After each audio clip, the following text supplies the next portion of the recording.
안녕하세요. 저는 올해 55살이 되는 여자예요. 제 나이 정도가 되면 자식들이 제 앞가림을 할 수 있을 정도의 나이가 됩니다. 성인이 되었거나 성인을 앞두고 있는 나이거든요. 그래서 저희 네 가족에겐 앞으로 행복만 가득한 줄 알았습니다. 그런데 저의 어리석은 실수로 인해 저희 가족의 행복은 산산조각이 나게 되었어요. 저도 제가 무슨 정신으로 그런 어리석은 실수를 하게 된 것인지 정말 알 수가 없습니다. 그로 인해 저는 아이들과 남편에게 몹쓸 짓을 한 엄마가 되어버렸어요. 그래서 지금까지 저희 가족들에게 용서를 구하고 있습니다. 몇 년 전에 비해서는 많이 나아졌지만 그래도 상처를 받았다는 사실은 변함이 없는 것 같습니다. 한순간의 어리석은 실수로 돌이킬 수 없는 상황까지 치닫게 된 것이죠. 제 이야기를 듣고 여러분들도 저와 같은 실수를 하시지 말라는 의미로 이렇게 사연을 보내게 되었습니다. 제 남편은 젊었던 시절부터 참 성실한 사람이었어요. 연애를 할 당시에도 저만 바라봐주고 배려해주던 사람이었죠. 그 모습에 반해 저와 남편은 결혼까지 하게 되었습니다. 결혼 후에도 남편은 정말 성실한 남편이었고 가정에 충실한 사람이었습니다. 사실 저와 남편 모두 집이 가난했기에 결혼하는 과정이 여유롭진 않았어요. 신혼생활을 반지하 단칸방에서 했으니 말 다한 거죠. 처음엔 그 단칸방의 보증금도 모자라서 남편의 누나에게 보증금을 빌려 단칸방에 월세살이를 하며 신혼생활을 시작했습니다. 지금은 번듯하고 유명 브랜드 아파트에 살고 있으나 여기까지 오기에 참 많은 시간이 걸렸어요. 남편은 성실함이 무기였던 사람이었고 이날 이때까지 한 번도 소홀히 살지 않았습니다. 매일 새벽같이 기상해서 회사로 출근을 했고 항상 늦은 밤이 되면 집으로 돌아왔죠. 그럼에도 불구하고 하나뿐인 마누라가 힘들지도 모른다며 가사일도 많이 도왔어요. 그렇게 저희는 참 행복했습니다. 당연히 아이들도 낳았고요. 지금은 첫째인 아들은 대학에 입학을 한 후 1년 정도 다니고 군대에 가 있고 둘째인 딸은 고등학교 3학년인 수험생입니다. 제 어리석은 실수는 지금으로부터 3년 전으로 거슬러 올라가요. 첫째인 아들은 대학에 보내기 무섭게 딸아이가 고등학교에 입학하는 나이가 되었습니다. 아들은 대학에 입학하니 정말 고삐가 풀린 망아지처럼 술을 퍼먹고 밤 늦게까지 놀며 집에 잘 들어오지도 않았어요. 사내 아이라 큰 걱정은 하지 않았지만 적당히 해라 주의만 줄 정도였죠. 그쯤엔 딸아이도 고등학교에 입학을 하더니 독서실을 가겠다 하더라고요. 학원에 독서실까지 가는 딸아이는 항상 밤 12시나 돼서야 집에 들어왔어요. 저는 전업주부여서 새벽같이 일어난 남편을 출근시키고 그 뒤에 딸아이를 등교시키고 나면 밤이 늦을 때까지 집에 혼자 있어야만 했습니다. 아들놈은 어디에 퍼질러져서 놀고 있는 건지 알 수도 없었죠. 간혹 아들이 집에 있다고 하더라도 오후 내내 침대에 누워 자기만 했기에 제가 혼자 있다는 사실은 다를 바가 없었습니다. 그렇게 쳇바퀴 같은 시간을 보내고 나니까 점점 사람이 우울해지더군요. 무엇을 해도 기운이 없고 집에 혼자만 있다는 생각을 지울 수 없을 때가 되었을 쯤에 저는 동호회에 가입했습니다. 적적함을 채우기 위해서 말이죠. 남편도 제가 동호회에 가입한다는 소리를 듣더니 너무 좋다며 잘된 것 아니냐며 함께 기뻐해 주었습니다. 동호회에 가입을 하고 싶어도 제가 할 줄 아는 것이 아무것도 없더라고요. 이 나이가 되도록 집에서 살림만 하고 살았으니 뭐 할 줄 아는 것이 있어야죠. 제게 있는 것은 건강한 두 팔과 다리뿐인 것을요. 그래서 저는 만만해 보이는 등산 동호회에 용기를 내어 가입을 하게 되었습니다. 막상 낯선 사람들이라고 생각을 했었을 때엔 두려운 마음이 조금 있었는데 회식도 하고 얘기도 해보니 친구가 생긴 것만 같아 너무 재미있고 신이 나더라고요. 솔직히 먹고 사는 문제랑 애들 키우는 것에 바빠 이젠 주위에 남은 친구도 없었는데 너무 좋았습니다. 그렇게 저는 동호회에 점점 녹아 들어갔어요. 그런데 등산을 막상 해보니 등산 동호회를 제일 만만하게 생각했었는데 전혀 만만하지 않더라고요. 저는 제가 건강한 신체를 가지고 있어서 괜찮을 것이라고 생각을 했는데 등산 과정 자체도 참 험난하더군요. 나이가 나이인지라 까딱 미끄러지면 큰일이 날 수도 있고 그러니 겁도 나고 그랬습니다. 무사히 등산을 완료해도 다음 날엔 끔찍한 근육통이 기다리고 있었죠. 그날도 그랬습니다. 여느 때와 다를 바 없이 동호회 사람들과 등산을 하게 되었는데 제가 젖어있는 나무 뿌리를 밟고 주르륵 미끄러진 적이 있어요. 엉덩방아를 찢고 말았죠. 그런데 일어나려는 과정 도중 발목이 찌릿하더니 삔 것 같더라고요. 그때 저희 동호회 회장님께서 제게 다가왔습니다. 괜찮냐 물으시곤 가방에서 압박붕대를 꺼내 제 발에 돌돌 감아주시고는 저와 함께 하산을 하셨죠. 동호회 부회장님께 다른 회원들을 맡기고 난 뒤 말이에요. 저는 회장님의 부축을 받으며 안전하게 산을 내려올 수 있게 되었고 그 뒤 바로 병원으로 향했습니다. 병원에서는 인대가 늘어났다고 조심하셔야 한다 하시며 응급처치를 참 잘했다 하시더라고요. 진료가 끝나고 난 뒤 저는 회장님께 감사하다며 인사를 드렸고 식사 대접을 하겠다고 했어요. 그때부터였습니다. 회장님과 저는 점점 사이가 가까워졌어요. 동호회 사람들을 통솔하고 이끄는 리더십이 있는 모습도 너무 멋있게 느껴졌거든요.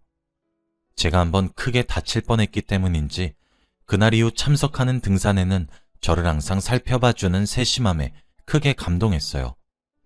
동호회에 참석하겠다는 말뿐이었던 저와 회장님의 대화는 점점 사적인 이야기까지 하는 사이로 발전하게 되었고 감사해서 대접한다는 핑계로 저는 회장님께 밥을 대접했는데 회장님은 받아먹기만 미안하다는 핑계로 저와 영화를 보거나 차를 한 잔 마시기도 했습니다. 그렇게 단둘이서 시간을 보내면 보낼수록 저는 회장님과 제가 참 잘 맞는 사이란 생각밖에 들지 않았어요. 그렇게 저는 넘지 말아야 할 선까지 넘고 말았습니다. 저는 회장님과 시간을 보내고 집으로 돌아오면 어느 순간부터 남편의 성실하고 저만 바라봐주는 행동들이 점점 숨이 막힐 것처럼 다가오더라고요. 그런데 점점 하기 싫어졌어요. 남편은 갑자기 변한 제 태도에 상처를 받았는지 왜 그러냐 몇 번 넌지시 물어왔지만 대답조차 하기 싫었고 그런 남편의 모습이 참 질렸고 귀찮았으며 지긋지긋하다는 생각까지 들었어요. 2주에 한 번씩 만나던 회장님과의 만남은 점차 그 만남의 횟수가 늘어났고 어느샌가 이틀에 한 번꼴로 만나게 되었어요. 회장님은 참 매력적인 사람이었습니다. 저는 그런 회장님께 점점 빠져들게 되었고 금지된 사랑이 주는 짜릿함과 스릴감에 점점 중독되어 가고 있었죠. 그때는 제 스스로 멈춰지지도 제어도 되지 않았던 것 같아요. 그래서였을까요? 제 심경의 변화를 가장 빨리 눈치를 챈 사람은 다름 아닌 제 남편이었습니다. 남편은 어느 순간부터 제게 동호회를 그만둬달라는 말을 종종 하곤 했어요. 금슬이 좋아 싸워보지도 않은 남편과 싸움을 하기 시작했죠. 남편은 제게 언성을 높이지도 않았지만 저 혼자 화를 내고 소리를 버럭버럭 지르곤 했습니다. 남편은 그때마다 상처받은 듯한 눈으로 저를 빤히 쳐다봤지만 그런 눈빛조차 제게는 숨이 턱턱 막히는 듯한 행동이었어요. 남편이 제게 동호회를 그만두면 안 되겠냐 제안을 하면 할수록 저는 밖으로 나돌았고 그럴 때마다 회장님을 찾아가곤 했습니다. 맞아요. 제가 그때 잠깐 정신이 나갔었나 봅니다. 복에 겨워 소중했단 사실을 정말 몰랐어요. 제가 그렇게 정신이 나간 채로 행복하다 느끼고 있을 때 남편은 지옥불을 걷는 듯한 느낌이었단 사실을 그 당시에는 미처 알지 못했어요. 하루는 아들이 제게 전화를 걸었더군요. 한창 놀기 바쁜 시기여서 전화를 걸어도 받지도 않았던 아들이었는데 말이죠. 전화를 받으니 울먹이는 목소리로 아들이 제게 말을 하더군요. 엄마, 아빠가 이상해 하면서 말이에요. 무슨 소리냐고 되묻는 아들은 집에 왔는데 아빠가 이상해. 지금 119에 신고해서 곧 있으면 구급대원들이 도착을 한대. 엄마도 바로 병원으로 와. 라고 하더군요. 저는 정말 깜짝 놀랐고 바로 허겁지겁 남편이 실려간 응급실로 찾아갔습니다. 남편은 응급처치를 하고 있었고 의료진들의 손길이 바빠 보였습니다. 옆에서 훌쩍이고 있는 아들을 다그치며 무슨 일이야? 빨리 설명해! 라고 소리를 질렀죠. 아들은 제게 오늘은 집에 들어가야 될 것 같아서 집으로 들어왔는데 아빠가 거실 한가운데 쓰러져 있었어. 아빠 잘못되면 어떡해? 하다가 결국 눈물을 쏟는 겁니다. 정말 심장이 철렁하는 느낌이었습니다. 저는 아들의 손을 꼭 잡으며 남편이 눈을 뜨게 해달라고 하늘에 대고 기도하기 시작했어요. 남편은 위세척을 하면서 괜찮아졌죠. 의사 선생님이 말씀하시기를 만약 조금이라도 병원에 늦게 도착했다면 장담할 수 없었을 거라고 말씀하시더군요. 저는 안도의 한숨을 내쉬며 아들에게 병원에 있으라 말을 하고 집으로 돌아갔어요. 남편과 제 옷가지를 챙기기 위해서 말이죠. 집에 도착해보니 여기저기 아주 집안 꼴이 엉망이더라고요. 거실부터 먼저 정리를 하고 있는데 소파 밑에 종이 한 장이 떨어져 있었습니다. 그것은 유언장에 적을 내용들을 연습한 종이처럼 보였죠. 거기엔 남편의 진심이 적혀 있더라고요. 안녕하세요, 변호사님. 이렇게 연락을 드리게 되어 정말 죄송하게 생각합니다. 저는 아내와 이혼을 할 자신도 없고 앞으로 살아갈 자신도 없는 것 같아 이런 결정을 하게 되었습니다. 제가 처음에 말씀드렸던 아내와의 이혼 소송이 아닌 상간남에 대한 소송만 제기해 주시길 간곡히 부탁드려요. 그 정도는 해야 저도 저승 갔을 때 마음 편히 있을 수 있을 것 같거든요. 그렇게 받아낸 위자료는 저희 아들에게 전해주세요. 딸과 아들이 반씩 가질 수 있게 해주시길 부탁드립니다. 그리고 여보, 반지하 단칸방 월세살이부터 시작해서 전세를 살고 자가를 가지게 되기까지 당신이 내 곁에 있지 않았다면 불가능했을 거라고 난 확신하고 있어. 점점 나에게 낯설게 대하고 거리를 두는 당신을 보면서 그러면 안 된다고 생각했지만 당신 몰래 휴대폰을 훔쳐보고 당신의 불륜 사실을 알게 되었어. 그 사실을 알게 되자마자 나를 위해, 우리 아이들을 위해 이혼을 해야겠다고 결심했지. 그렇게 변호사님을 찾아가게 된 거야. 그런데 변호사님이 내게 처음 해보라고 하신 일이 그간에 있었던 결혼 생활을 요약해서 적으란 일이셨어. 그동안 결혼 생활하면서 나는 당신과 행복했고 아름다운 추억을 적을 수밖에 없었지. 그랬던 당신과 도무지 이혼할 수가 없었어. 그러니 내 선택을 이해해줘. 우리 딸과 아들아, 너희 엄마를 너무 원망하지 말았으면 좋겠어. 내가 조금 더 가정에 충실하게 살았거나 너희 엄마와 조금 더 많은 시간을 보냈으면 좋았을 텐데. 한 집안의 가장으로서, 너희들의 아빠로서 이런 어리석은 선택을 하게 된 것을 이해해 주길 바라고 너무 원망하지 말아주길 바란다. 모든 것이 부족한 아빠 탓이야. 너희들과 엄마를 외롭게 만든 내 탓이니 너희 엄마를 원망하지 말거라. 아빠가 많이 사랑해? 라고 말이에요. 그 편지를 읽어보니 남편은 이미 제 불륜 사실을 알게 된 지 한참 지난 것처럼 보였고 이혼 소송을 결심했으나 저를 너무 사랑해서 차마 그럴 수 없었기에 끊으려고 했었던 것 같았어요. 그래서 변호사님께 보내야 되는 유언장을 따로 연습한 것 같았습니다. 그 종이에 적혀진 짧다면 짧고 길다면 긴 편지들을 읽으니 그제서야 제 머리를 누군가 내려찍는 듯한 느낌을 받았어요. 내가 미쳤구나. 내가 정신이 나갔었구나. 그제서야 미친 듯이 후회가 밀려왔습니다. 내가 정말 무슨 짓을 한 건지 실감이 절로 나기 시작했죠. 집을 치우다 말고 저는 그 종이만 주워들고 다시 남편이 누워있을 병원으로 뛰어갔어요. 남편은 그 사이 정신을 차린 모양인지 일어나 있더군요. 항상 총기가 가득하고 선명하여 반짝반짝 빛이 나던 남편의 두 눈은 생기를 잃은 눈이었습니다. 아들은 어디로 간 것인지 보이지가 않더군요. 저는 남편에게 천천히 다가갔어요. 남편은 제 인기척을 느끼곤 저를 쳐다봤죠. 하지만 두 눈이 잠시 커졌을 뿐 이내 고개를 돌리더군요. 왜 그랬어?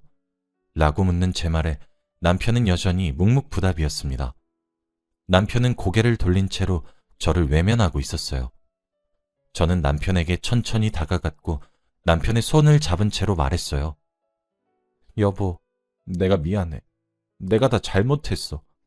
라고 말이에요. 그제서야 저를 돌봐준 남편의 눈은 눈물이 가득했습니다. 일그러진 표정을 한 남편의 얼굴을 보니 점차 실감이 나더군요. 제가 몹쓸 짓을 했던 사실에 말이에요. 남편에게 저는 잘못을 사과하고 미안하다며 빌었습니다. 여보, 미안해. 내가 너무 미안해. 내가 미쳤었나 봐.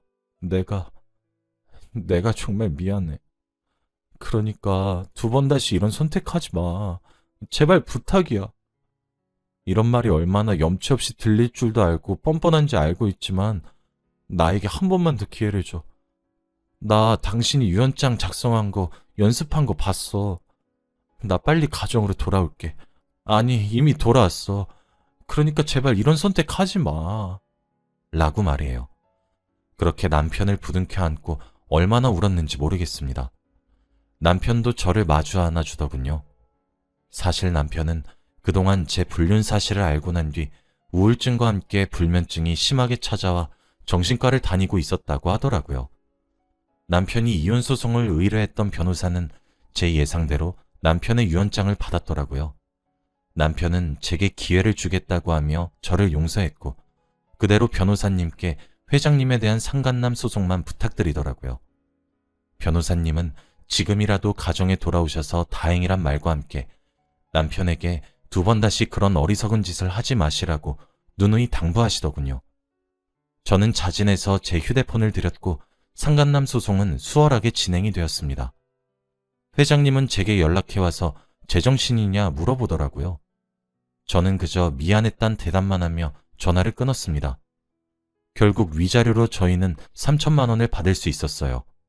물론 소송을 하는 과정에서 딸과 아들은 커다란 상처를 입게 되었습니다. 유독 아빠를 따르던 딸은 저를 미친 듯이 원망했고 아들도 커다란 충격에 빠졌어요. 딸과 아들은 제게 미친 것이 분명하다며 비수 같은 말을 많이 하기도 했습니다. 할 말이 없더군요. 부모로서 아이들에게 모범을 보여도 모자란데 아이들이 하는 말이 제게 비수처럼 꽂혀도 저는 받아들여야 한다고 생각했어요. 아이들에게 미안하다고 용서를 구했죠. 그게 지금까지 이어오고 있습니다. 그로부터 3년이 지났지만 아이들은 여전히 제게 냉랭하며 아이들의 아빠에게 이혼을 권유하고 있습니다. 솔직히 그런 아이들의 태도에 상처가 없다고 하면 거짓일 거예요. 하지만 저렇게 커다란 상처를 가질 정도였구나 라는 생각이 들게 되면 입이 10개라도 할 말이 없어집니다. 남편은 저를 용서했다고 말을 하지만 저는 남편에게 끊임없이 용서를 구하는 중이에요. 아직도 남편이 저 때문에 그런 선택을 했다는 것이 믿기지도 않고 믿을 수도 없는 것 같아요. 저는 남편의 커다란 사랑을 깨닫게 되어 너무 미안할 뿐입니다. 그리고 그런 남편을 참 많이 사랑하고 있어요. 물론 지금 당장은 아이들은 엄마인 저를 경멸하고 용서할 생각이 없어 보이긴 하지만 저는 그래도 아이들에게 용서를 계속해서 구할 생각입니다.